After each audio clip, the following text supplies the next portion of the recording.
सर्वांना नमस्कार.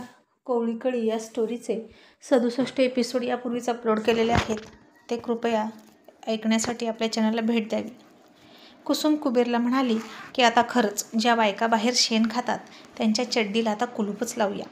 आणि कुबेर म्हणाला, कुसुम तुला वाटतं का ते इतकं सोपं आहे? कुसुम म्हणाली, अजिबात सोपं नाही. कारण ज्यांना बाहेर शेण खाण्याची एकदा सवय लागली की कसंही करून ते खातातच. ज्यांचं नैतिक चारित्र्य ढासळलेलं आहे त्याला बाकीच्या कुठल्याच चांगल्या नैतिकतेच्या गोष्टी सांगून पटत नाहीत. जशी पोटाला भूक लागते, तहान लागते, तीही एक भूकच असते आणि कसंही करून ती भागवण्याची त्यांना सवय लागलेली असते. कुबेर म्हणाला, तुझं खरं आहे.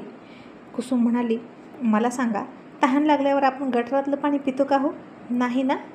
मग यांना कसं कळत नाही की आपण आपली घरातली पवित्र बायको सोडून आणि आपला नवरा सोडून बाहेर असा नीचपणा कशाला करावा? बाहेर 17 जणांनी चुरगाळून टाकलेल्या उष्ट्या केलेल्या बायका कशा तोंडाला लावतात कुणास ठाऊक. मग कुबेरनं तिला हळूच पुन्हा जवळ घेतली आणि म्हणाला, सरपंच मॅडम, आता गावचा कारभार थोडा विसरून जा. रात्रीचे 12 वाजत आले बघा जरा, आणि आता नवऱ्याला जरा तुमची टेस्ट घेऊ द्या. मला तहान लागलेली आहे आणि मी तर माझ्याच माठातलं पाणी पिणार, ते सुद्धा चविष्ट आणि चवदार. माझी बायको म्हणजे प्रेमाचा झरा आहे, झरा. आणि किती दिवस झालं तू जवळ आली नाहीस? कुसुम म्हणाली, आता मला नाही आठवत की मी किती दिवस झाले तुमच्याजवळ नाही आले. पण मला आता येतोय कंटाळा. खरं सांगायचं तर मला खूप त्रास होतो हे सगळं सांभाळून हे पण करण्याचा. कुबेर म्हणाला, कुसुम कुठं जास्त दिवस करायचं आहे गं? फक्त 5 वर्षाचा तर प्रश्न आहे. आणि जर तुझं काम आवडलं लोकांना तर देतील तुला संधी सारखी सारखी. कुसुम म्हणाली, पण पुढच्या वेळी मात्र मला उभा करायचं नाही, समजलं का? कुबेर म्हणाला, बरं बाई, तू म्हणशील तसं. पण यावेळी तरी तुला कोण संधी देणार होतं सांग बरं?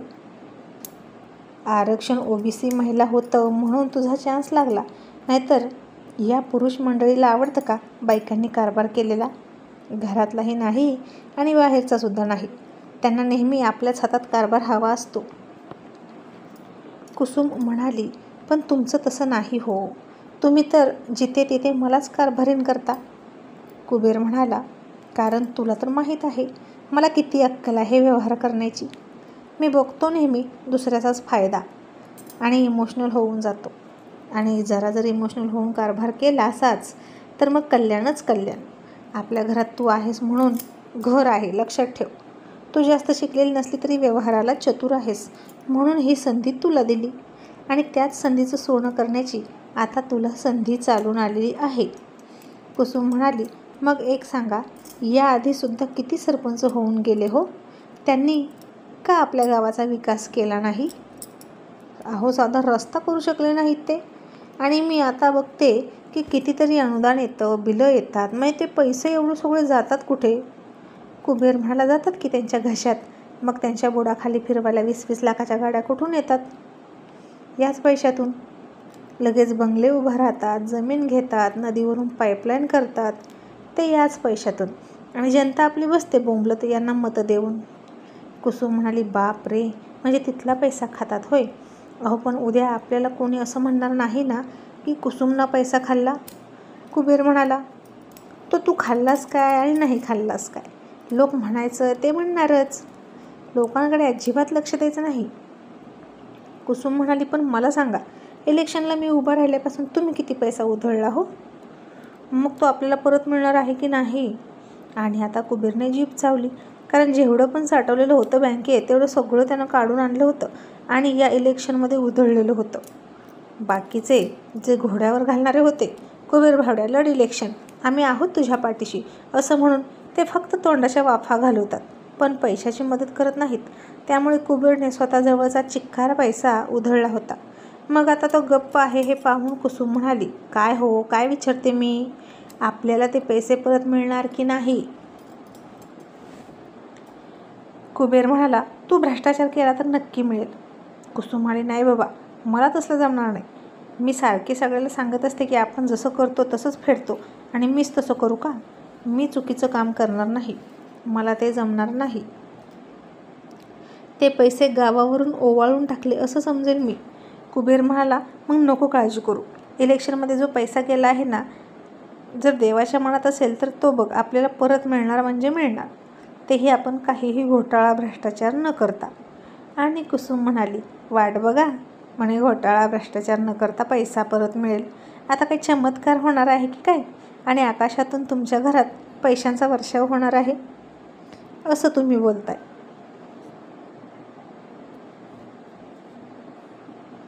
कुबेर म्हणाला, अगं मरू दे ते पैशाचं, व्हायचं असेल चमत्कार तर होईल, आता जाऊ दे तिकडं.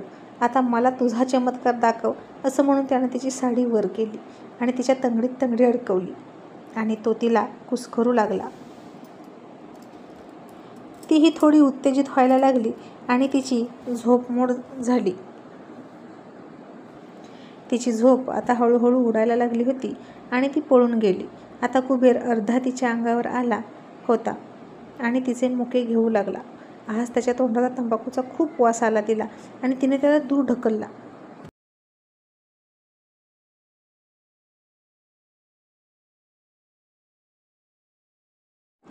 आता कुबेर म्हणाला, काय झालं, का अशी मूड ऑफ करतेस? ती म्हणाली, आज काय तंबाखूचा खप पोतं खाल्लं की काय तुम्ही? निदान झोपायला येताना तरी ब्रश करून येत जा. कुबेर म्हणाला, वा ग वा, सरपंच झाल्यापासून खूपच मॉडर्न झालीस की. आधी नव्हता का तुला माझ्या तंबाखूचा त्रास होत? कुसुम म्हणाली, व्हायचा, पण आता नरकासारखं घाण वाटतं तुमचं तोंड. मांजर मेल्यासारखा वास येतोय. तंबाखू खाऊन चूळ भरत नाही ना तुम्ही, मग ती कुजते तुमच्या तोंडात आणि वास येतोय बघा, खूप खूप घाणेरडा. कुबेर म्हणाला, आता जे आहे ते आहे, तुला सहन करावंच लागेल असं म्हणून तो पुन्हा तिला किस करायला गेला.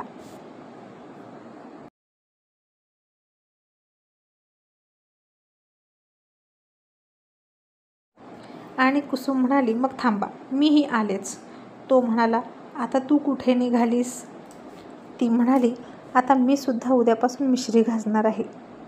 कुबेर म्हणाला, का? तुला नाही ना व्यसन? मग कशाला घासायची मिश्री? कुसुम म्हणाली, तुमच्या व्हायरसला अँटीव्हायरस. कुबेर आता हसला आणि म्हणाला, आता हे कसलं बोलणं तुझं? इंग्लिश बोलायला लागलीस की तू? कुसुम म्हणाली, ते सरपंच कार्यालयात कम्प्युटर आहे ना, तिथला पप्या आहे ना, तो मला सांगतो की कुसुमताई त्याला व्हायरस शिरला, अँटीव्हायरस मारावा लागेल. त्याला विचारलं की बाबा हे काय असतं, तेव्हा त्यानं मला समजेल अशा सोप्या भाषेत सांगितलं की एका वाईट गोष्टीवर विजय मिळवण्यासाठी किंवा मात करण्यासाठी आणखीन दुसरी जास्त वाईट गोष्ट करायची, म्हणजे व्हायरसला अँटीव्हायरस मारतो असं म्हणतात. कुबेर हसला आणि म्हणाला, मला पण आता समजलं हे व्हायरस आणि अँटीव्हायरस म्हणजे काय असतं. म्हणजे माझ्या तोंडाचा वास म्हणजे व्हायरस, तो मारण्यासाठी तुझ्या तोंडाचा आणखीन जास्त वास येणार म्हणजे अँटीव्हायरस. कुसुम म्हणाली, हो, म्हणजे तुम्हालाही कळेल की कसं वाटतं घाणेरडा वास घेऊन.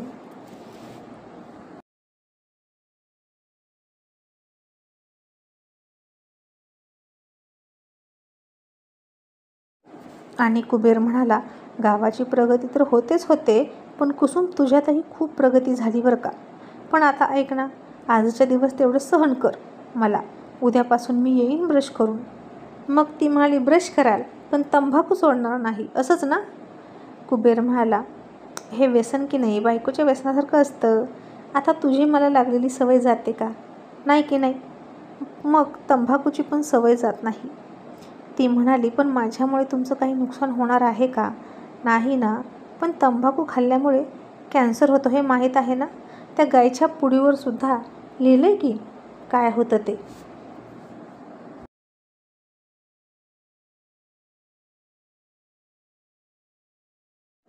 मग कुबेर म्हणाला,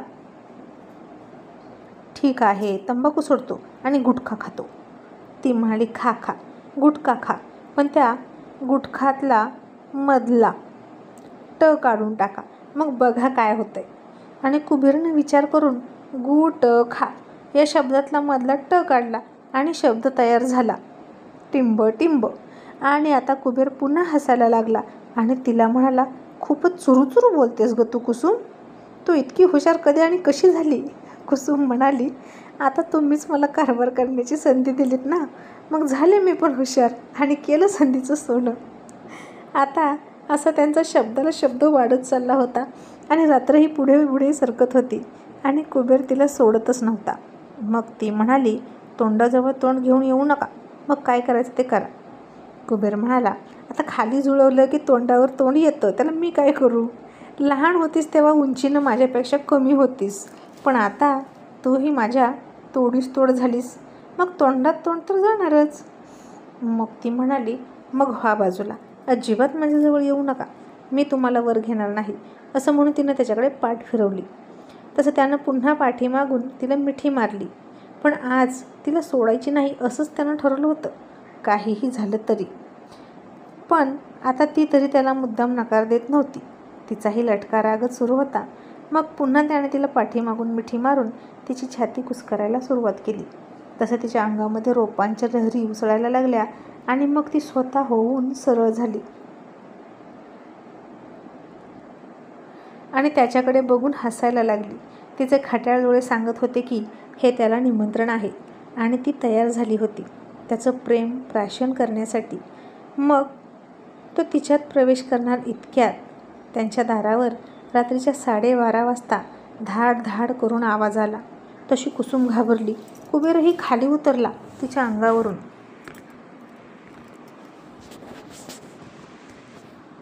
आणि एक शिवी घालत म्हणाला, त्यांच्या आईला ह्याच्या कुणाची आई निजवली इतक्या रात्री. एकतर इतक्या दिवसातून मुहूर्त लागला होता आणि मध्येच माशी शिंकली.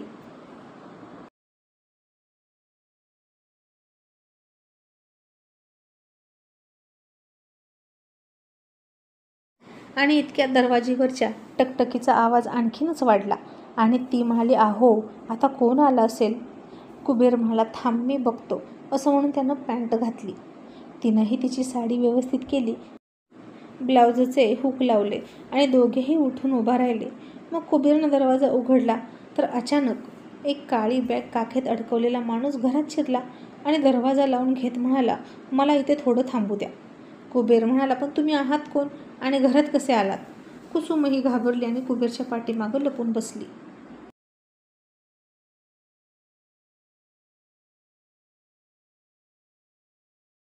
मग तो माणूस कुबेर आणि कुसुमला हात जोडून म्हणाला, मी तुमच्या पाया पडतो, पण मला इथे लपण्यासाठी थोडा वेळ जागा द्या. माझ्या मागे पोलीस लागलेले आहेत आणि मला इथं थोडंसं लपू द्या. मी पहाट झाली की इथून निघून जातो, प्लीज प्लीज. मग कुबेर म्हणाला, नाही, तुम्ही थांबायचं नाही इथं, आत्ताच्या आत्ता बाहेर व्हा. आम्ही असंच कसं तुम्हाला कोणतीही ओळख नसताना घरात घेऊ.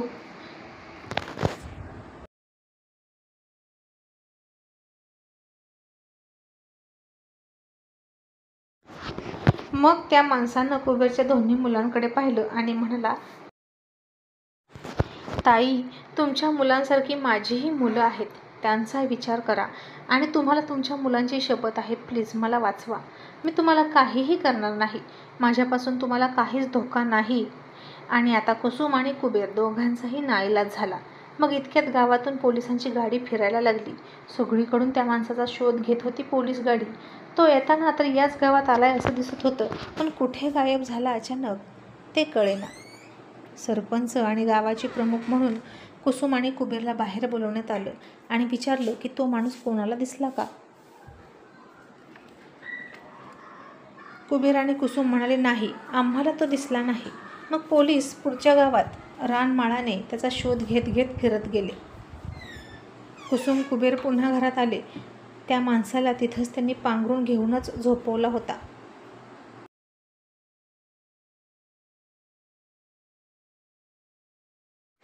त्या बिचाऱ्याची तिथंच झोपही लागली होती. मग आता रात्रभर कुसुम आणि कुबेर भिंतीला टेकून दोघेही जागे होते. आपण झोपलो आणि त्या माणसानं आपल्या घरात चोरी केली, मुलांना काही केलं. तरण्या कुसुमच्या अंगावर हात टाकला तर काय करायचं.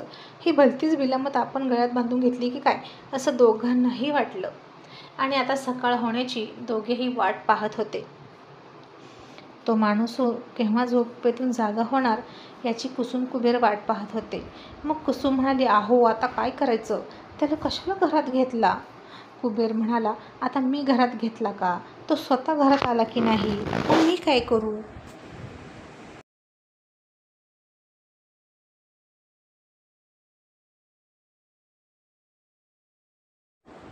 आणि इतक्यात पहाटेचं कोंबडं आरवलं आणि तो माणूस उठला आणि डुलक्या देणारे कुबेर कुसुमसुद्धा ताडकन जागे झाले. आणि मग तो माणूस त्यांना हात जोडत म्हणाला, तुमचे खूप खूप धन्यवाद. खूप दिवसातून माझी इतकी चांगली झोप झाली. देव तुमचं भलं करो. असं म्हणून त्याने त्याच्या पिशवीत हात घातला आणि चमचम करणारी, त्याच्या हातात मावतील एवढी म्हणजे 5 सोन्याची बिस्किटं त्यानं कुबेरच्या हातात ठेवली. कुबेर आणि कुसुम त्या सोन्याच्या बिस्किटांकडं टक लावून पाहत होते आणि खूप आश्चर्यचकित झाले होते.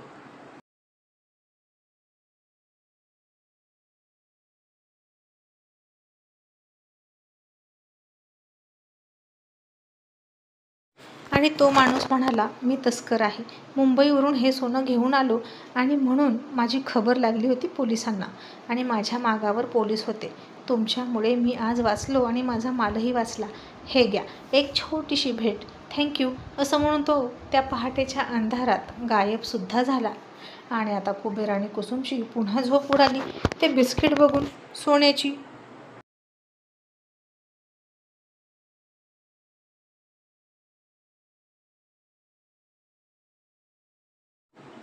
आणि कुसुम म्हणाली, अहो हे काय आहे? कुबेरनं एक बिस्किट हातात घेतलं आणि म्हणाला, कुसुम अगं हे 20 तोळ्याचं एक आहे. आणि कुसुम म्हणाली, अहो मला हार्ट अटॅक येईल बरं का. ती खरं तर आहेत का बघा. कुबेर म्हणाला, वेडी का खोडी तू. अगं खरी आहेत की. आणि तू काय म्हणालीस रात्री की चमत्कार होणार आहे का आणि इलेक्शनमध्ये घालवलेले पैसे परत मिळणार आहेत का. तर बघ झाला की नाही चमत्कार. अगं कुसुम, 100 पटीने पैसे परत मिळाले. तेही आपण काहीच न करता, काहीही घोटाळा किंवा गडबड काहीच न करता. ही सगळी देवाची कृपा आहे की नाही. आणि आता कुसुमला हसावं की रडावं तेच कळेना. मग तिने पटकन ती सोन्याची 5 बिस्किटं लपवूनच ठेवली कपाटामध्ये आणि हसूनच कुबेरच्या मिठीत गेली आणि त्याच्या तोंडात तोंड घालून किस करायला लागली.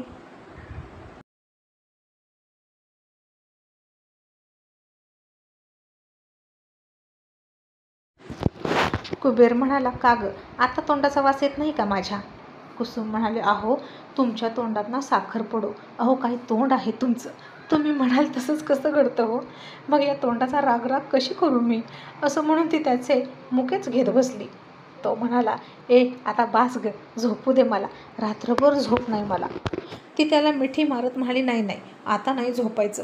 आता मला तुम्ही हवे आहात. कुबेर म्हणाला, मुद्दाम करतेस का तू हे. रात्री लवकर तयार झाली असती तर ती सोन्याचं अंड देणारी कोंबडी येण्या अगोदर सगळं झालं असतं आपलं. पॅन्ट काढली तर टपकला तो. ती हसली आणि म्हणाली, मग आत्ता काय होतंय, पुन्हा काढा की पॅन्ट. कुबेर म्हणाला, काढतो ना, नक्की काढतो. पण तुझ्यासाठी नाही, मला टॉयलेटला लागलेली आहे त्यासाठी काढतो पॅन्ट. असं म्हणून त्यानं पॅन्ट काढली आणि तिथेच फेकून तो टॉयलेटमध्ये पळाला आणि कुसुम खूप हसायला लागली.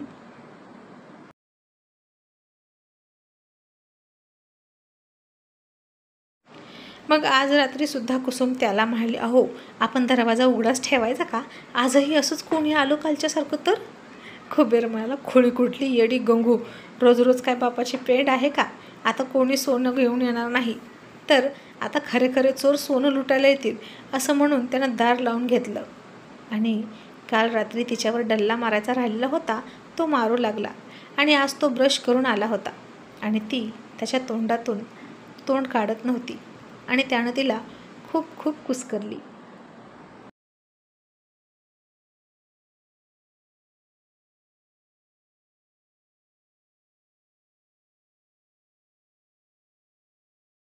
मग तो तिला म्हणाला, कुसुम तू म्हणतेस ना की माझ्या तोंडातून देव बोलतो. ती म्हणाली, होय हो, मला तर आत्तापर्यंतचे सगळे अनुभव तसेच आलेत. कुबेर म्हणाला, मग मी त्या देवांना बोललोय ना 2 बोकडं कापतो, तर तेवढी 2 बोकडं दे ना. आणि आता कुसुमनं पटकन त्याला दूर ढकलला आणि म्हणाले, अजिबात मिळणार नाहीत माझी बोकडं. तो म्हणाला, तू काय करणार आहेस त्यांचं. ती म्हणाली, मला नेकलेस करायचं आहे ते विकून. कुबेर म्हणाला, वेडी आहेस का तू. आता आपल्याकडे 100 तोळे सोनं आहे, कळलं का. त्याचं तुला हवं ते कर, पण बोकडं दे. आणि कुसुम म्हणाली, मग ते सोनं विका आणि बोकडं विकत घ्या, पण मी माझी बोकडं देणार नाही. आणि झालं. कुबेरनं डोक्यावर हात मारून घेतला.